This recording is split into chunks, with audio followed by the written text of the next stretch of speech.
ചിലപ്പോൾ സർവാഭരണ വിഭൂഷിതയ്ക്കും. ചുവപ്പ് സാരി കൊടുത്ത് ചുവപ്പ് ബ്ലൗസൊക്കെ ഇട്ട് ചുവപ്പ് പൊട്ടൊക്കെ തൊട്ടു. ഭയങ്കര ടെറിഫിക് ഫീലാട്ടത്. കണ്ടിട്ടുള്ളതിൽ വെച്ച് ഏറ്റവും സുന്ദരി. അയ്യോ, എന്നിട്ട് നല്ല വളയൊക്കെ ഇട്ടിട്ട് ഇങ്ങനെ ഇരിക്കും. അപ്പോൾ ഇതിന് മുമ്പ് ഞങ്ങൾ പോയപ്പോൾ ആഭരണങ്ങളൊന്നും ഇല്ലാതെ ഒരു അലമ്പ് സാരി കൊടുത്തിരിക്കുകയാണേ.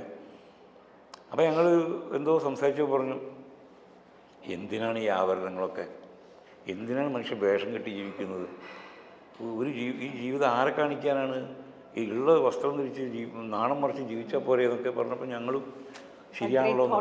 പിന്നെ ചെല്ലുമ്പോൾ ഇരിക്കുന്നത് ഇങ്ങനെയാണ്, ഒരു പ്രത്യേക ചെയറുണ്ട് അവർക്ക്, ഒരു സിംഹാസനം പോലത്തെ ചെയറുണ്ട് അവിടെ. അപ്പോൾ ഞാൻ ചോദിച്ചു, അല്ല ആമി കഴിഞ്ഞ പ്രാവശ്യം പറഞ്ഞല്ലോ നിങ്ങൾ എന്തിനാണ് ജീവിതത്തിൽ ആഭരണങ്ങൾ, എന്തിനാണ് നല്ല വസ്ത്രങ്ങളൊക്കെ.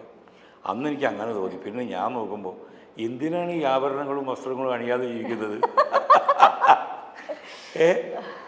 ആഭരണങ്ങളുടെയും വസ്ത്രങ്ങളുടെയും പർപ്പസ് തന്നെ നമ്മളെ സുന്ദരിയാക്കാനല്ലേ, അത് സുന്ദരനാക്കാനല്ലേ.